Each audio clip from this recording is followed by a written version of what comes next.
Bonjour à tous, bienvenue sur la chaîne Carole Canidé Éducation. Je suis éducatrice comportementaliste canine. Donc comme promis, je vous avais parlé des étapes de la marche sans laisse avec votre Spitz japonais. Donc je vais vous expliquer un petit peu les étapes à suivre dans cette vidéo de marche en laisse avec votre Spitz japonais. Alors ce qu'il ne faut pas oublier, c'est que selon leur âge et leur tempérament, nos Spitz japonais assimilent plus ou moins rapidement, d'où la nécessité de procéder par étapes.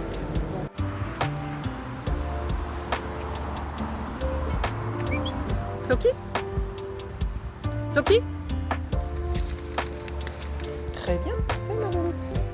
D'abord, en premier lieu, la défoulée. Avant la séance, donc défouler votre chien. Il va falloir choisir un endroit dépourvu de distraction.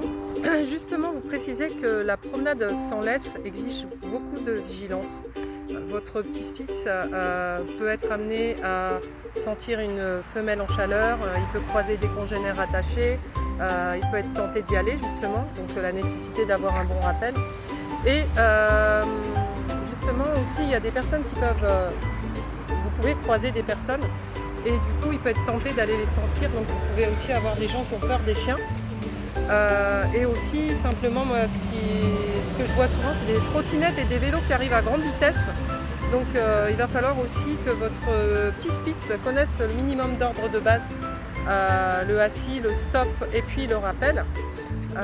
Voilà, donc l'idéal c'est aussi d'avoir une longe. J'ai un jouet, vous voyez ici, et stop. Donc voilà, et ça vous pouvez aussi vous aider soit d'un jouet, soit d'une friandise, pour que justement votre petit Spitz vous suive. Voilà. Donc elle était sur une odeur. Assis, pas bouger. Donc il y a la route pas loin. Donc pratiquez plutôt dans un endroit où il y a très peu de stimuli, c'est un endroit sécurisé. Donc là aussi, attendre le feu vert.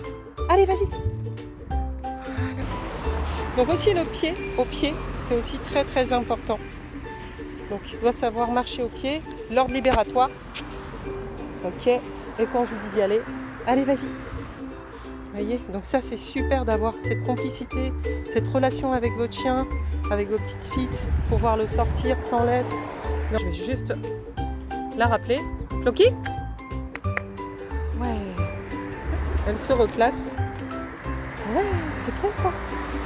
Super. Donc, je vais aller dans des endroits sécurisés, comme je vous ai dit, calmes, avec très peu de stimuli. Et vous allez changer de direction. Vous allez voir, je vais changer de direction sans rien dire. Alors, voici le changement de direction.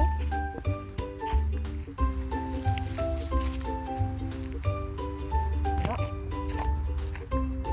Super, elle arrive. Vous voyez, quand je vais dans l'autre sens, forcément, votre chien va vous suivre et avoir focus sur vous. Et aussi, de variation d'allure. Donc ça, c'est l'autre étape à respecter aussi. Et là, on accélère. Du coup, vous allez avoir un petit Spitz qui va accélérer aussi. Vous voyez, on va travailler un peu tous les jours. Donc la répétition aussi, hein, c'est la clé de la réussite. Et qui vous suit tout simplement aussi.